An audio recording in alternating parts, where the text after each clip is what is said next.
The purple alien captain stood on his ship bridge looking at the blue world spinning below them, and his yellow eyes grew wide with wonder as he watched the strange planet turn in the darkness of space. The alien had never seen anything like this world before in all his long years of traveling between the stars, and he felt excited about what they might find down there on the surface of this mysterious place. Captain Zektar was from a race called the Velani, and his people were known throughout the galaxy for being peaceful and gentle creatures who spent their lives studying the universe and helping other species when they could. His ship was called the Harmony's Edge, and it was filled with scientific equipment designed to learn about new worlds and the life forms that lived on them. The science officer, Dr. Morith, walked over to his captain with a worried expression on. His thin face and his long fingers were shaking as he held his data pad. The readings on his instruments were showing things that should not be possible according to everything they knew about how life worked in the universe. Captain, this world is classified as a Class 12 death world, Dr. Morith said in a voice that trembled with fear and amazement. That gravity is 3 times what our bodies can handle, and the atmosphere contains oxygen levels that would burn our lungs and kill us in minutes.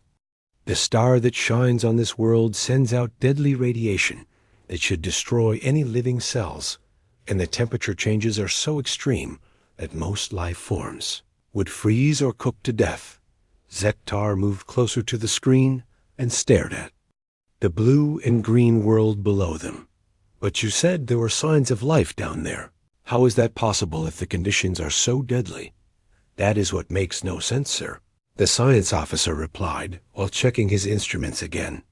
Our scanners show billions of complex organisms living on every part of the planet's surface. They have built cities and roads, and they even live in the frozen areas, at the poles, and the burning hot desert regions where nothing should be able to survive. The captain looked at the data showing creatures that walked on 2 legs and had strange pink skin and fur growing from their heads. What do they call themselves? According to our translation computers, they call themselves humans, sir, Dr. Morith answered. They have spread across their entire world, and they seem to thrive in conditions that would kill most species in the galaxy within seconds. Far below on the planet surfaced a man named Jake Martinez was working on a construction site in the desert city of Phoenix, where the temperature was hot enough to cook food and the sun was bright enough to burn exposed skin. But Jake had been doing this job for 15 years, and the heat was just something he dealt with every day, like breathing air or drinking water. Jake wore a hard hat to protect his head and thick boots to protect his feet as he walked across steel beams that were 50 stories above the ground. His hands were rough and strong from years of working with tools and heavy materials, and he moved with the easy confidence of someone who had learned to work in dangerous places. Hey, Jake, you see those weird lights up in the sky? His work partner, Danny, called out from the next beam over where he was welding metal joints together with a torch that burned at thousands of degrees, looked up and squinted at the bright desert sky where he could see strange shimmering lights that definitely were not airplanes or helicopters, probably just some military stuff, or maybe a weather balloon reflecting the sun. We got work to finish before the heat gets really bad. He went back to his welding work, and the bright flames from his torch added even more heat to the already burning day. Sparks flew from the metal and bounced off his protective clothing as he worked to join the steel beams that would hold up the new building. Jake drank water from his bottle and kept working because construction workers learned to handle heat and dangerous conditions, or they found different jobs in the other side of the continent. A woman named Lisa Gordon was deep underwater in the ocean off the coast of California, where the pressure was so intense it would crush a normal person like stepping on an egg.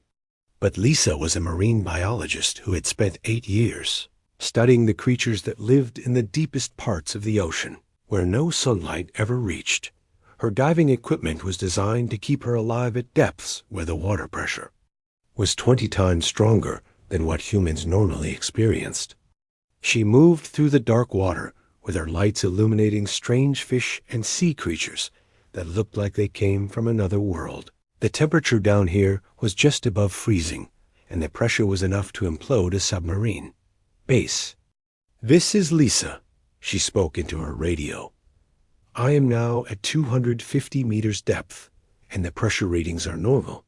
Water temperature is holding steady at 2 degrees, and I am seeing some very interesting specimens down here that I want to collect. Copy that, Lisa. You are cleared for another 30 minutes at that depth, came the reply from the surface support.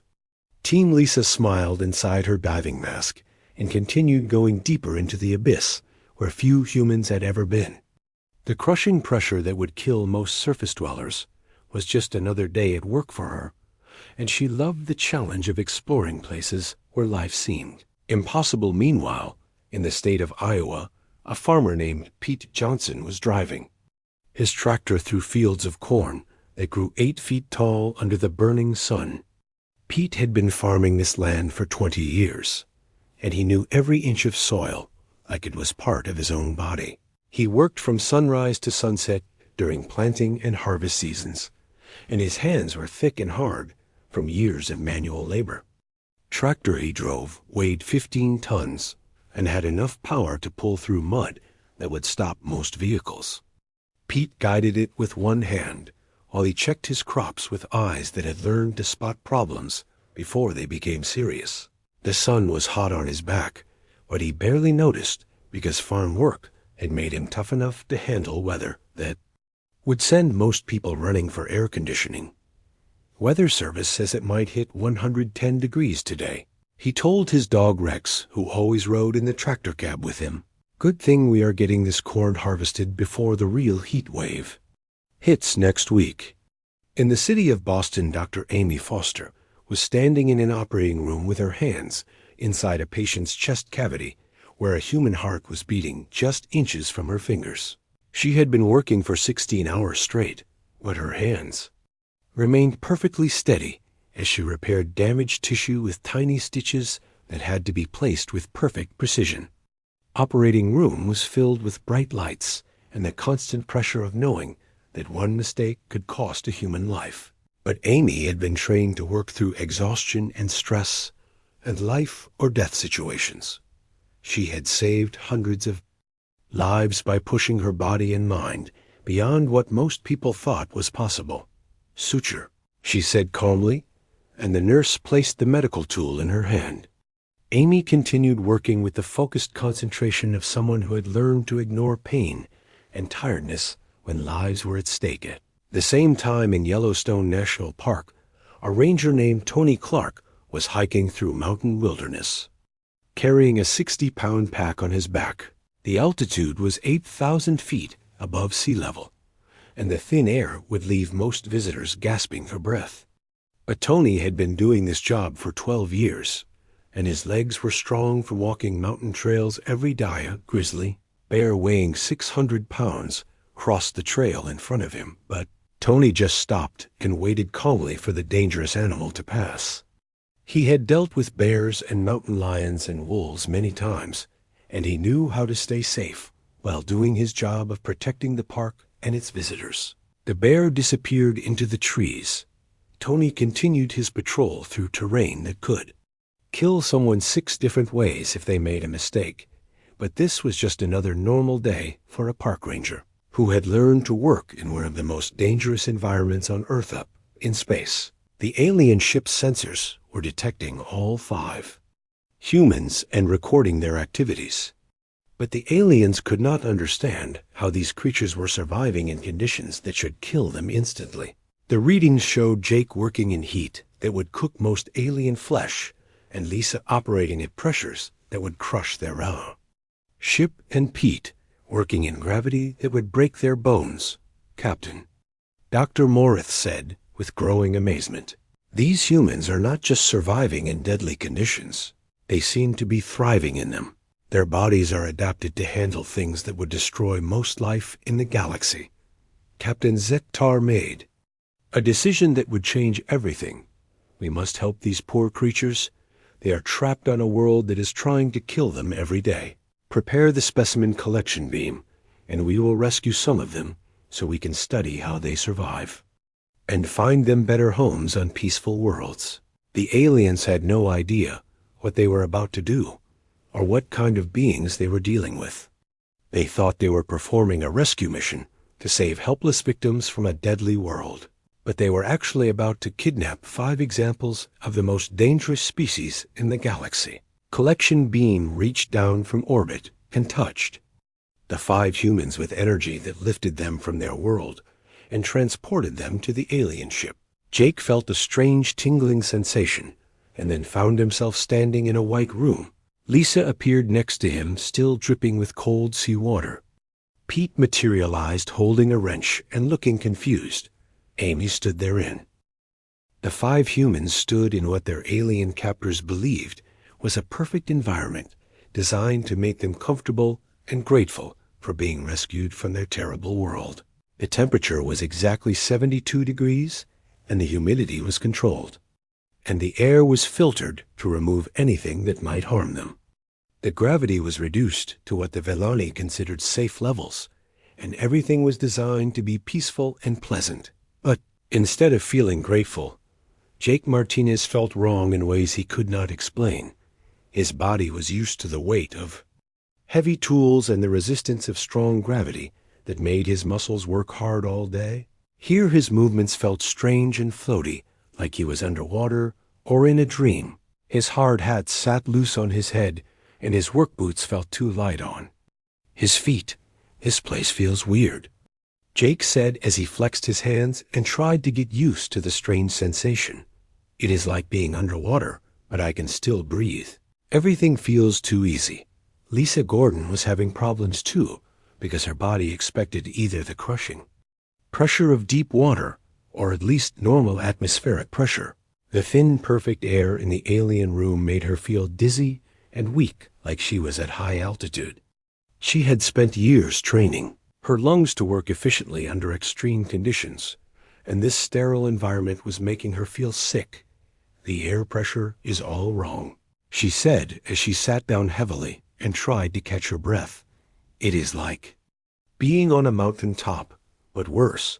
My body does not know how to process this thin air.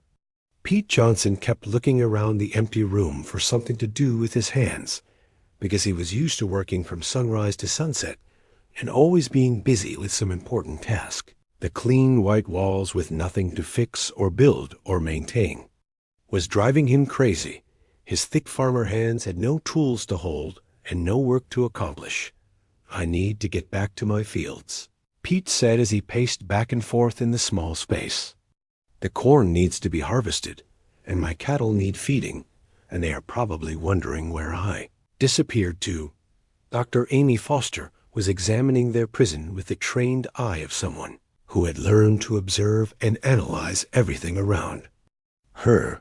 Her medical training had taught her to look for clues about their captors, and she was already forming theories about what kind of beings had built this place.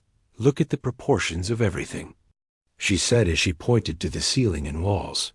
This room is built for creatures that are much taller and thinner than humans.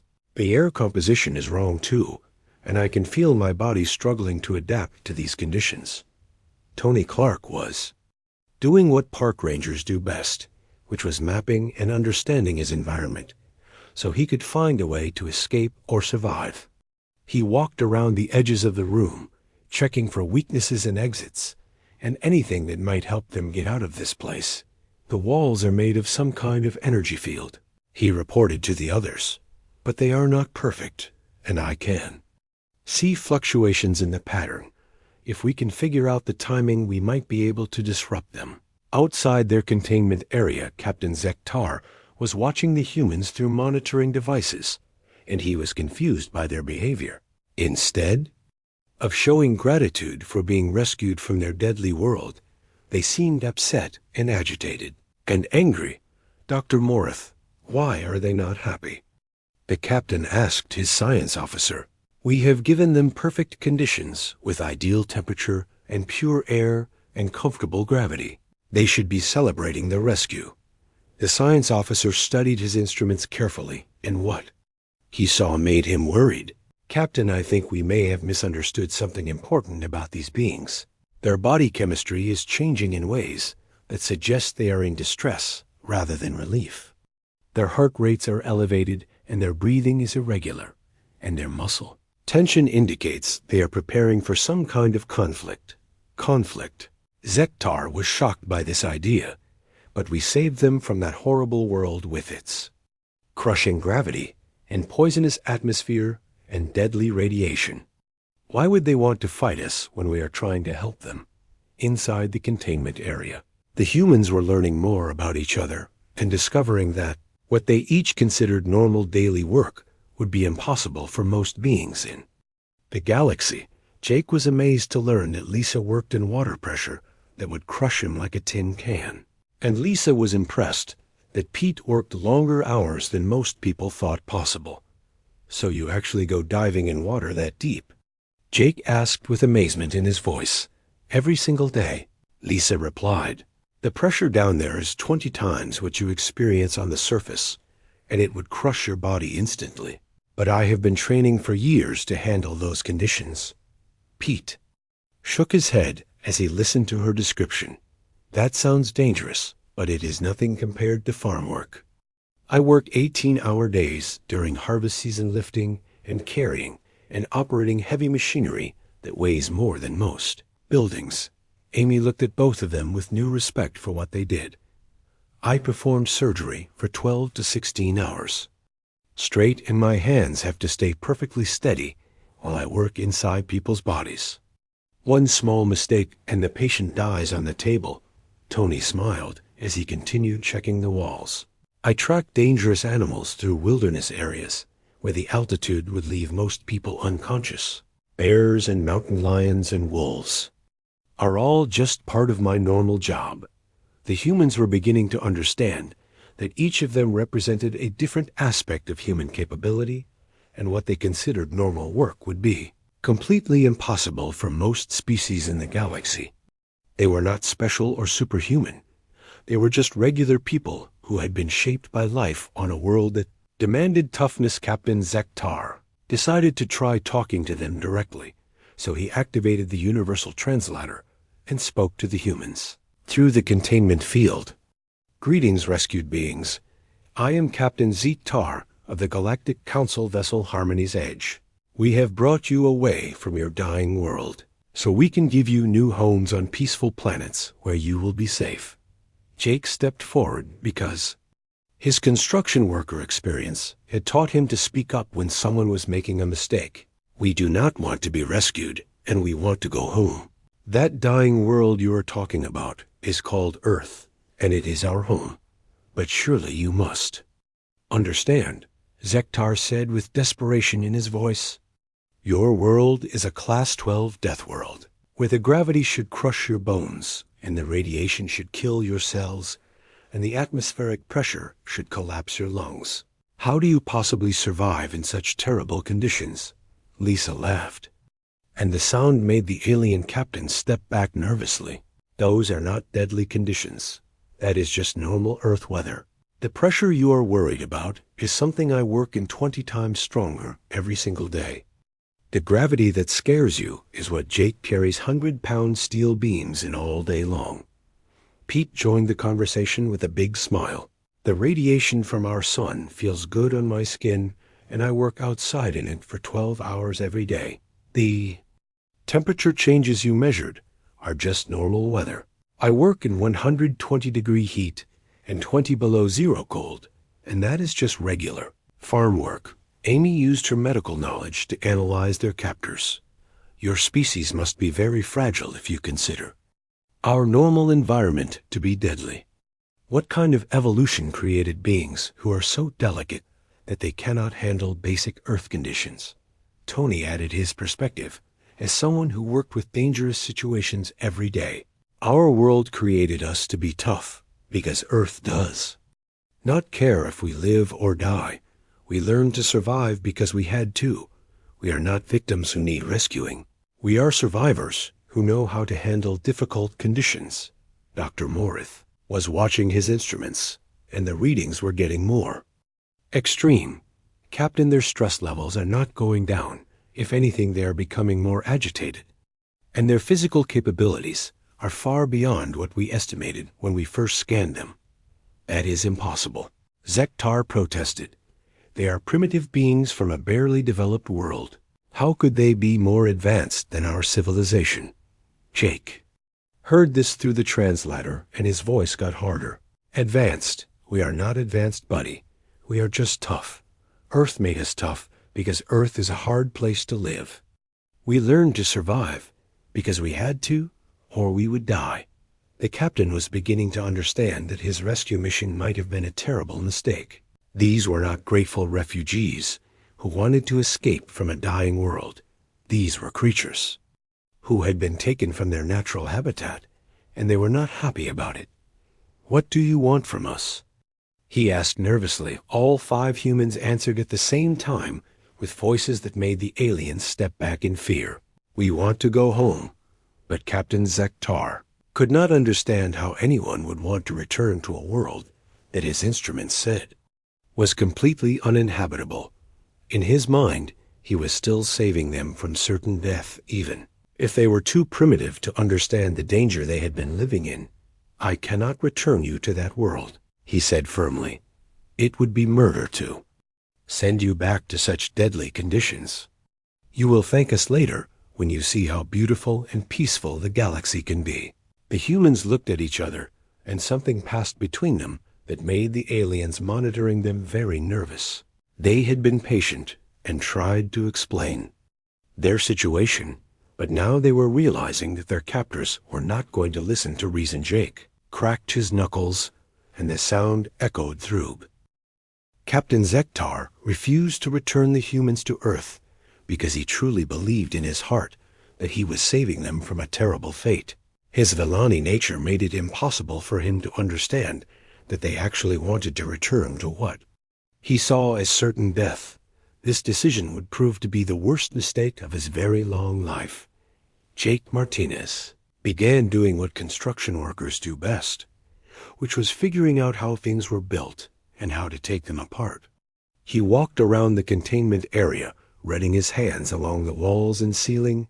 His 15 years of construction experience had taught him to see weak points in any structure, and this alien prison was no different. "These energy barriers are pretty clever," he said as he pressed his palm against the glowing wall. "But they are not perfect, and I can see how the energy fluctuates right here." He pointed to a spot where the wall seemed to shimmer slightly.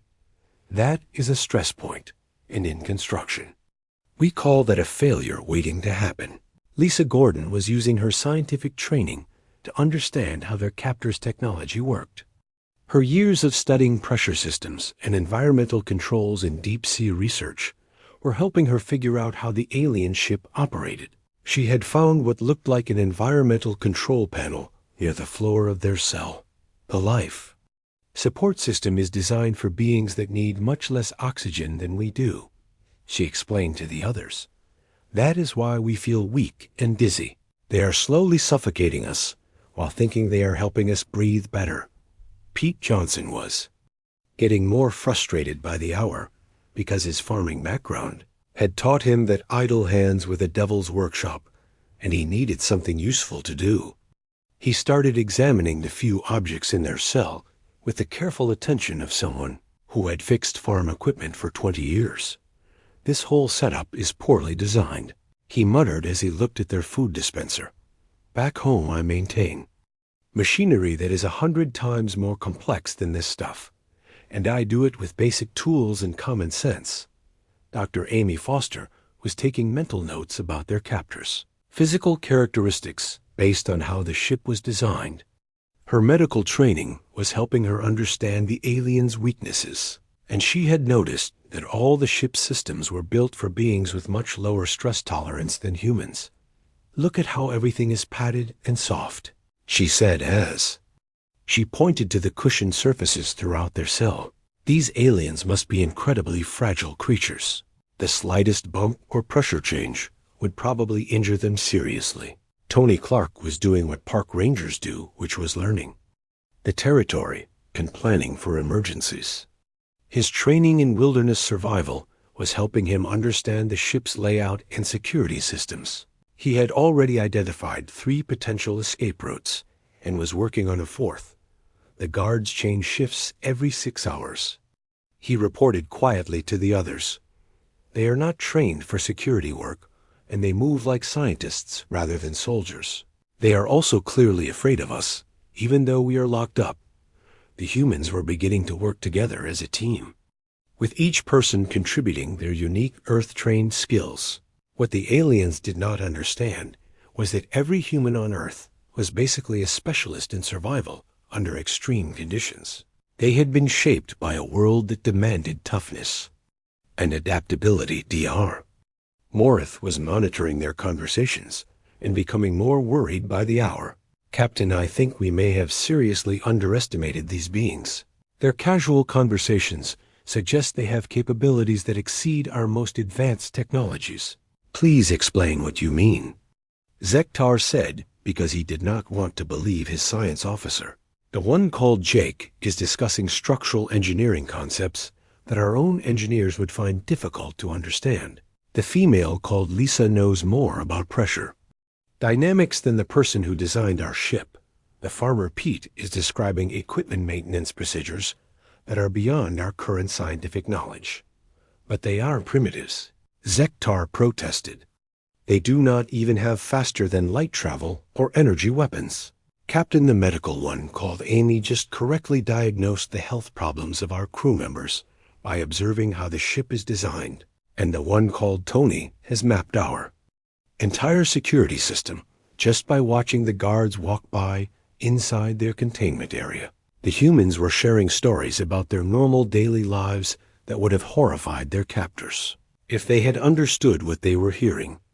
Each tale of ordinary human work sounded like a survival nightmare to beings from peaceful worlds. Jake told them about the time he had worked on a skyscraper during a thunderstorm while lightning flashed around him. The insurance company said it was too dangerous to work in that weather. He laughed, but the building had to be finished on schedule, so we just worked faster and got the job done. Lisa described her deepest dive where equipment failure had left her alone 300 meters underwater with limited air supply. I had to swim up through pitch-black water with my lungs ready to explode from the pressure. But that is just part of the job, because equipment fails sometimes. Pete talked about working through a tornado that had damaged his barn and threatened his livestock. The wind was strong enough to flip cars and trucks, but the animals needed to be taken care of. So I crawled through the storm and fixed what I could. Amy mentioned a surgery where the hospital had lost power during a critical operation. I finished the procedure using only flashlight while the backup generators were starting up. The patient lived, so it was worth the risk. Tony described tracking a wounded grizzly bear through a blizzard to tranquilize it before it could hurt visitors to the park. Visibility was 0 and the temperature was 20 below, and I was following a dangerous animal through terrain that could kill you in 6 different ways. To the humans, these were just normal work stories that anyone in their profession might tell. But to anyone listening, they sounded like superhuman feats of endurance and courage that should be impossible for any living being. The aliens were beginning to understand that they had not rescued helpless victims from a dying world. They had kidnapped 5 examples of what might be the most dangerous species in the galaxy. Every human capability that seemed normal to Earth dwellers was literally impossible for most galactic civilizations. Captain, Dr. Morith said with growing urgency, I am reading massive changes in their stress hormones and body chemistry. They are not just upset about being here. They are entering what appears to be a combat preparation state. Combat preparation? Zektar was confused. But they have no weapons, and they are contained in an escape-proof cell. Sir, I do not think they need weapons, and I am not sure the cell is as escape-proof as we thought it was. The humans had been working together for hours, and their plan was almost ready.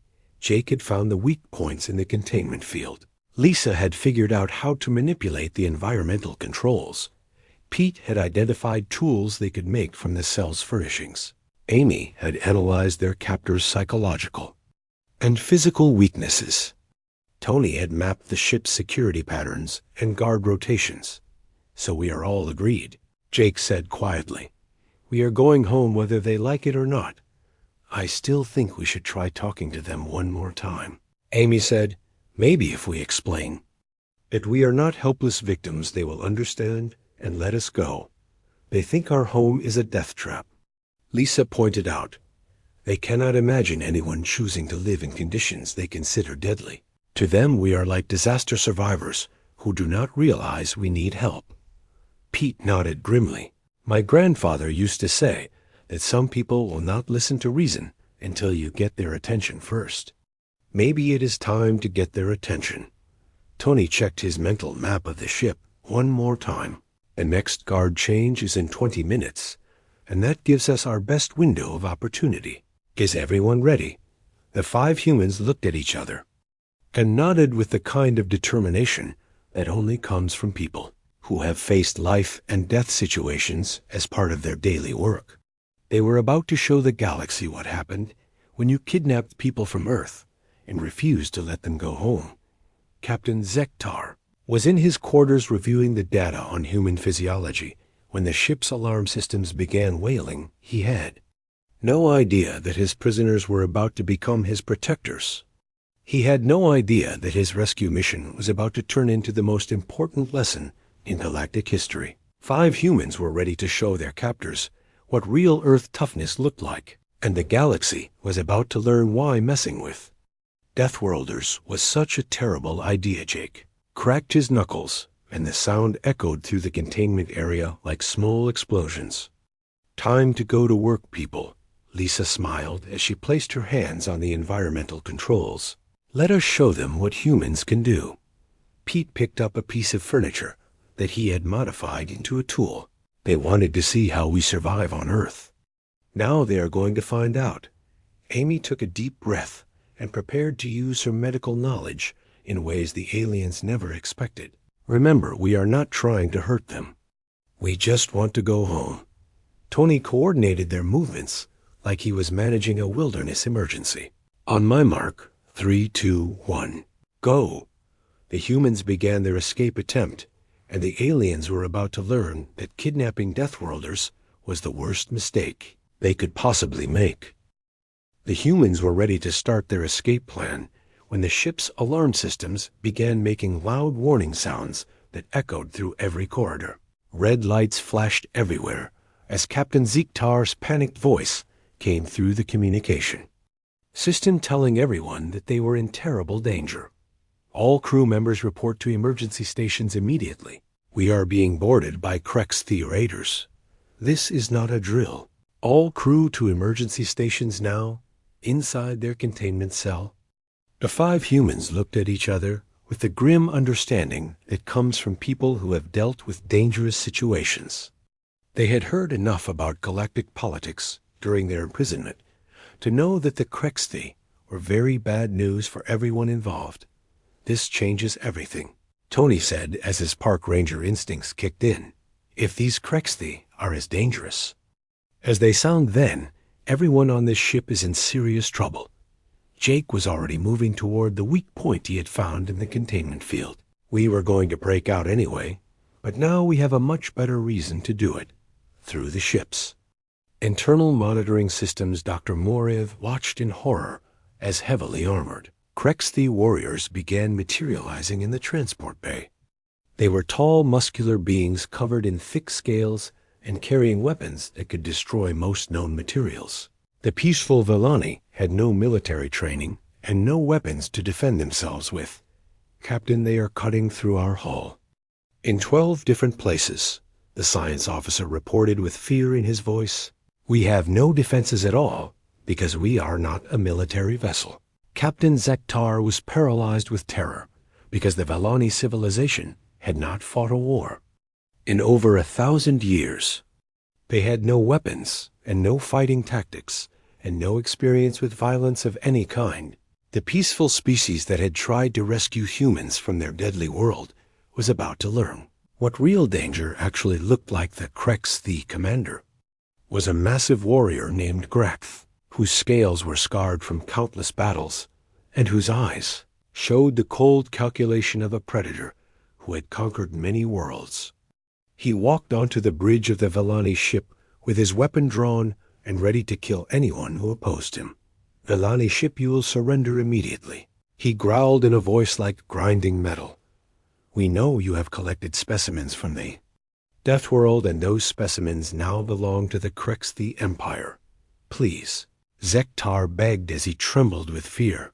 "We are a peaceful research vessel with no weapons, and we offer no threat to you or your people." "Exactly," Grakth replied with a laugh that sounded like breaking glass. "Which is why you will surrender now, or we will kill your crew slowly and take what we want anyway." Meanwhile, Jake had found the exact frequency needed to disrupt the containment field using his construction experience with electrical systems. He used a piece of metal from the food dispenser to create a feedback loop in the energy barrier that would overload the system. "Got it," he said, as the wall flickered and died. "We are free to move around." Lisa immediately went to the environmental controls she had been studying for hours. Her knowledge of pressure systems and life support technology allowed her to access the ship's main computer network. "I am in their system now, and I can see the layout of the whole ship." Pete was already making weapons from the furniture in their cell, using his years of experience fixing farm equipment. These aliens build everything so fragile that their own furniture is stronger than their security systems. Amy was listening to the sounds coming from the corridor outside and using her medical training to recognize the signs of stress and panic in the crew. Everyone on this ship is terrified, and they are not equipped to handle whatever is happening out there. Tony was coordinating their movement like he would manage a search and rescue operation in dangerous wilderness. "Lisa, can you access the ship's communication system? Because we need to know exactly what we are dealing with." "Already working on it," she replied as her fingers moved across the alien interface. "There is a species called the Krex boarding this ship, and they are described as extremely dangerous and highly aggressive. The Vellani have no defenses against them at all." The humans looked at each other with the understanding that comes from people who have faced life and death situations. They might be angry at their captors, but they were not about to let innocent people get murdered by space pirates. "Change of plans," Jake said, as he picked up a piece of metal that would work as a weapon. "We save the ship first, and then we demand to go home." The Krex warriors were moving through the ship like predators, hunting prey. They overwhelmed the terrified Vellani crew with casual efficiency because their weapons could punch holes through the ship's hull and their armor could deflect. Most known energy addicts Grakth H reached the science laboratory where Dr. Morith was hiding behind his equipment. "You will tell me where the Deathworld specimens are located immediately." "I cannot do that," Morith stammered. "They are dangerous beings, and you do not understand what they are capable of." "I understand that. They are valuable," the Krex commander replied. "The Galactic Council pays very well for exotic specimens, so tell me where they are, or I will start killing your crew members one by one." "They are in Containment Cell 7, Morith said while hoping desperately that the humans were still safely locked away where they could not cause trouble. Grakth smiled, showing teeth like broken glass. "Excellent news. Warriors go secure the specimens and kill anyone who tries to interfere with the mission." 3 Krex soldiers moved toward the containment area with their weapons ready. They expected to find 5 primitive beings cowering in a locked cell. Instead, they found an empty room and heard footsteps coming from the corridor behind them. "Excuse me," Jake said politely as he stepped around the corner. "Are you guys the ones causing all the trouble around here?" The lead Krex warrior turned around and fired his weapon at Jake without any hesitation. The energy beam that could vaporize steel hit Jake directly in the chest and scattered around him like water off a duck's back. Jake looked down at his singed work shirt and frowned with annoyance. That was very rude. he said, and then moved forward with the speed and precision of someone who had spent years working with dangerous machinery. The Krexthi warrior had just enough time to look surprised before Jake's fist connected with his armored head. The impact sent the alien flying backward into the wall, hard enough to leave a dent in the metal bulkhead. "Jake, get down," Lisa called out, and he dropped to the floor as she manipulated the ship's pressure systems. The corridor suddenly filled with a crushing wall of water that would have flattened most beings. The remaining Krexthi warriors were slammed against the walls by pressure that Lisa controlled as easily as adjusting a garden hose. Pete appeared from the other direction, carrying what looked like a piece of furniture, but moving with the confidence of someone who had wrestled 1,000-pound bulls. He grabbed the nearest Krexthi warrior and lifted him off the ground like he weighed nothing at all. "You boys picked the wrong ship to rob today," Pete said, and then threw the armored alien down the corridor with enough force to crack the floor. Where he landed, Amy emerged from a side passage, moving with the precise efficiency of someone who had been trained to work under extreme pressure. She had studied the Krexthi anatomy from the ship's database and knew exactly where to strike to disable them without killing them. "Pressure point located here," she said as she touched a spot on the nearest warrior's neck. The massive alien collapsed instantly and was unconscious, but still breathing normally. Coordinated the whole operation like he was managing a wildlife emergency in the park. "Lisa, can you flood the other corridors with water?" "Pete, there are more enemies coming." From the engine room, "Amy, we need you to check on the injured crew members." "Jake, you are with me, because we need to have a serious talk with their leader." The Krexthi warriors, who had conquered countless worlds across the galaxy, found themselves facing opponents who treated their most advanced weapons like minor inconveniences, and their heavy armor like cardboard. The humans moved through the alien ship with the casual competence of people who dealt with dangerous situations every single day of their working lives on the bridge. Great H was beginning to realize that something had gone very wrong with what should have been a simple raid. His warriors were not reporting back, and the ship's internal sensors were showing readings that made no sense.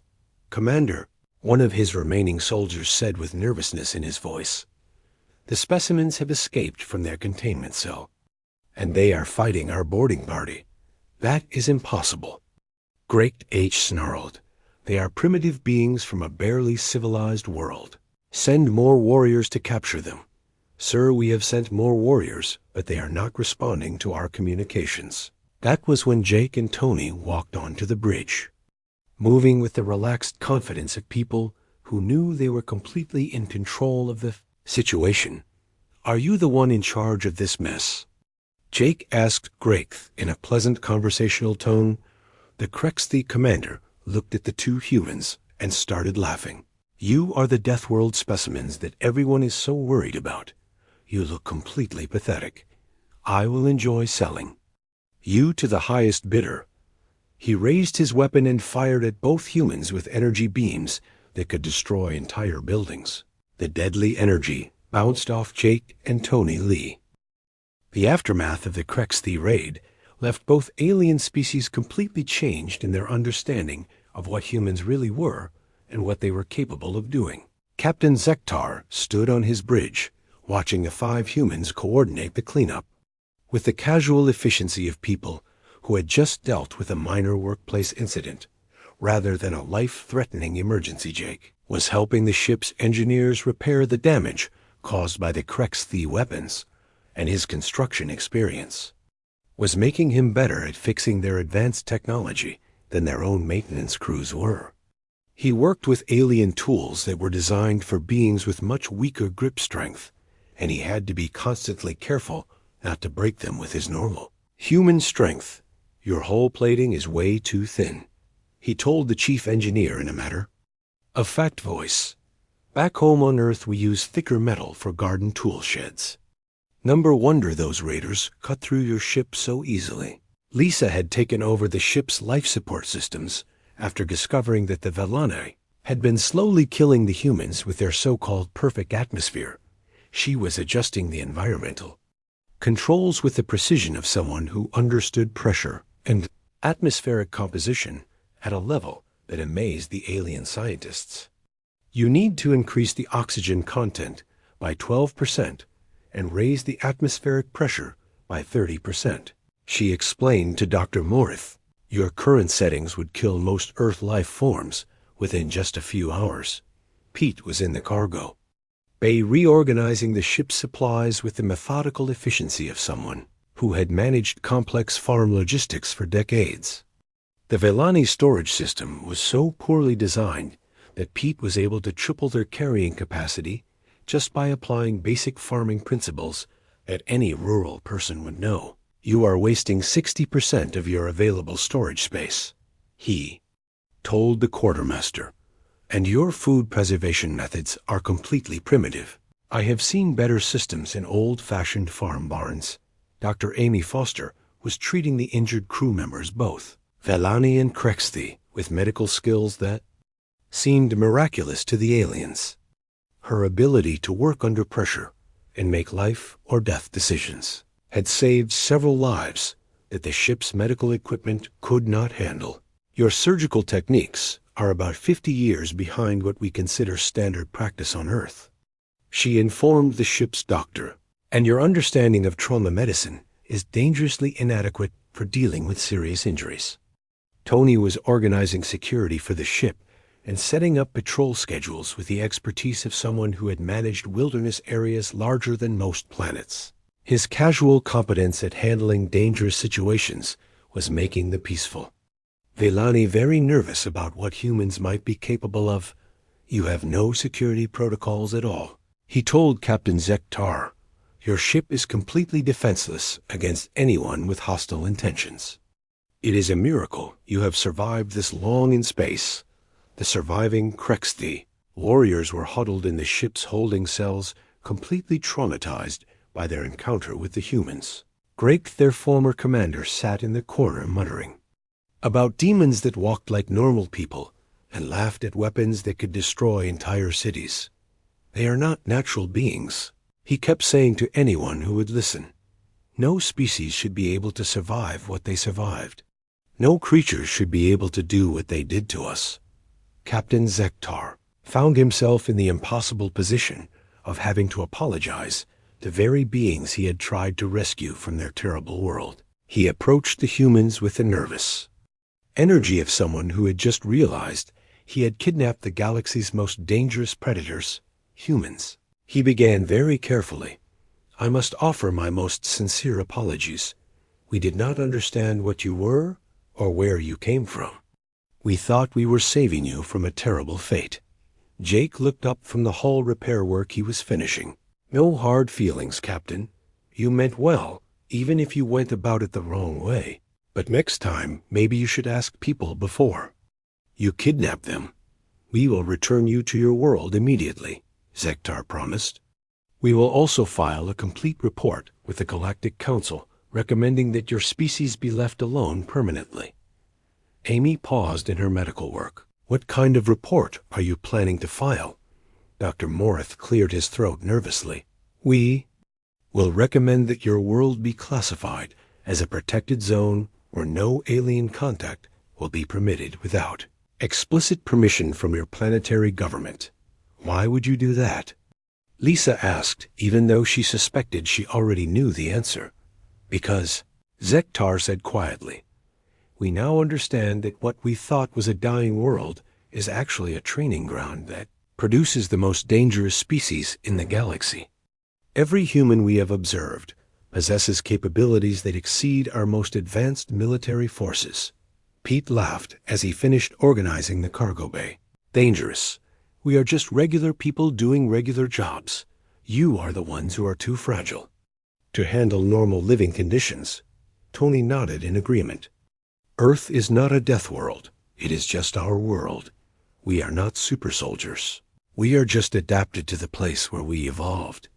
The aliens were beginning to understand that perspective was everything in the universe. What seemed like impossible, survival skills to them, were were just normal human capabilities. What they saw as superhuman strength was just the result of living and working in higher gravity. What looked like miraculous endurance was just the product of working in an Earth's challenging environment. Every day word of the incident spread quickly through the galactic communication networks, and the story of 5 humans who had defeated an entire Krexthi raiding party with their bare hands became a legend within just a few days. The tale grew bigger in the telling, until humans were described as unstoppable warriors who treated energy weapons like toys and breathed poison gas for fun. The Galactic Council held an emergency session to discuss what they were calling the human problem. Representatives from dozens of different species gathered to debate what should be done about the discovery of a species that considered Class 12 Deathworld conditions to be normal, comfortable living requirements. We cannot allow unrestricted contact with these beings, argued the Dalarian ambassador. They are clearly a warrior species that has been bred for conquest and destruction. They showed no aggressive intentions toward us, countered the Velani representative. They could have killed everyone on our ship, but they chose to protect us from the raiders instead. That makes them even more dangerous than we thought, the Krexthi delegate said with fear in his voice. They have the power to destroy us all, but they choose when and how to use that power. We cannot predict or control such beings. The debate continued for many days, but the conclusion was inevitable. Earth would be declared completely off limits to galactic civilization. A 50 light-year exclusion zone would be established around the human homeworld. Monitoring stations would be placed at the edge of the zone to watch for any human expansion into galactic space. The official report classified humans as Deathworld apex predators with a threat level of extinction event. The document recommended that any ship detecting human presence should immediately retreat to a safe distance and report the contact to galactic authorities without attempting any form of communication. Meanwhile, on Earth, the 5 humans returned to their normal lives with no fanfare or recognition. Jake went back to his construction site, where his coworkers did not believe his story about being kidnapped by aliens. Lisa returned to her deep-sea research, finding the crushing depths of Earth's oceans peaceful after the sterile environment of the alien ship. Pete went back to his farm where his crops were waiting to be harvested and his cattle needed feeding. Amy continued her medical practice, saving lives with skills that the galaxy now considered impossible. Tony returned to his ranger duties, protecting a wilderness area that aliens thought was completely uninhabitable. The humans had no idea that their brief adventure had fundamentally changed galactic civilization. They were completely unaware that they had become the most feared species in known space, simply by being themselves and acting naturally. The galaxy's most powerful civilizations now lived in constant terror of the day when the Deathworld demons might decide to leave their hostile planet and expand into space. Defense budgets were increased dramatically. New weapons were developed specifically to counter human capabilities. Entire star systems were abandoned as potential human expansion routes. But on Earth, humanity continued its daily routine completely. Oblivious to its new reputation as the ultimate nightmare, children played in parks under radiation levels that would kill most alien species instantly. Construction workers built skyscrapers in conditions that would cook alien flesh.